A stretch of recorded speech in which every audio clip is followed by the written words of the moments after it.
See, a lot of folk won't let you forget what you used to do or what you have done, what mistakes you've made. All of us have made some mistakes in life. All of us have done some things that if we had them to do over again, we wouldn't do it again. There are a lot of things that if I had it to do over again, if I knew then what I know now, I would have done it differently. Well, it didn't happen that way. I didn't do it like that.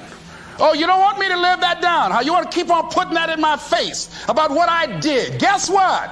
I'm not interested. When you permit things to use you, you can't change the past, but you can interpret. You can reinterpret how you see it.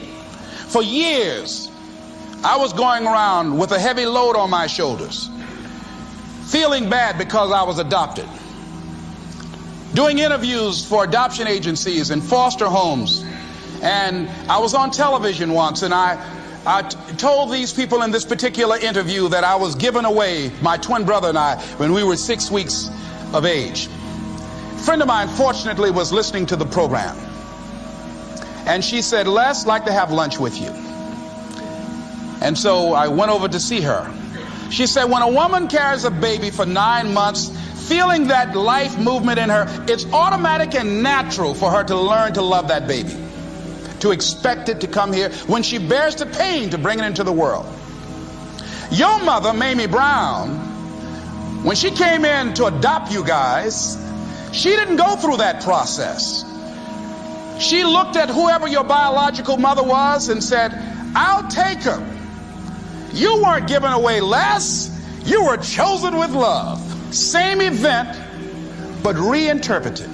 An interpretation that empowers me. So when you begin to look at your past, give an interpretation that empowers you. That's where I used to be. That's not where I am now. I'm growing. In your mind right now, think about some particular event or act in your life that you feel very bad about, that you really regret that took place. If you had to do over again, you would do it differently. With that there, I want you to see yourself in your mind's eye and say to yourself, I love myself unconditionally, and I forgive myself. If I knew better, I would have done better. Let me tell you something about the mind, how it uses you. Tell you something super stupid that I used to do. Do you know for years I hated my mother and my father, whoever they were, because they gave me away, as I thought at that point in time? And guess what?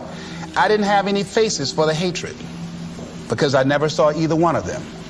And I said, I hate them for that. And then once I forgave them and said, it's okay. Had they not given me away, I would have never been blessed to have the mother that I have. But when I went through this process, saying forgive them, I remember in my mind as I was trying to picture these people, I had two individuals in my mind standing there with no faces because I didn't know how they look. But I released that. I let that luggage go. Think about somebody that you've hurt, somebody that you've disappointed, either deliberately or inadvertently, or someone that has hurt you, that caused you some pain, caused you some disappointment, somebody that you don't like. Deliberately or inadvertently, think about them. Somebody that you really, when you think about them, the room turns red, and say, I forgive you. I forgive you unconditionally. Whew, boy, that's a heavy load to let off. Reinterpreting our past, understanding and knowing that we can move from where we are, that we can begin to design the kind of life that empowers us, that gives us happiness, that enable us to be on top of who we are, knowing that as we begin to explore new horizons and new vistas in life, that as we begin to focus on developing ourselves, as we begin to elevate ourselves and not to follow the crowd, activating the thinker in us and disciplining and putting on hold the emotional part of ourselves. It's not easy, but through practice and practice and practice. Practice makes what? Absolutely not. Dismantle that belief system. Practice makes improvement. You can always better your best. You can always go beyond anything that you have ever done.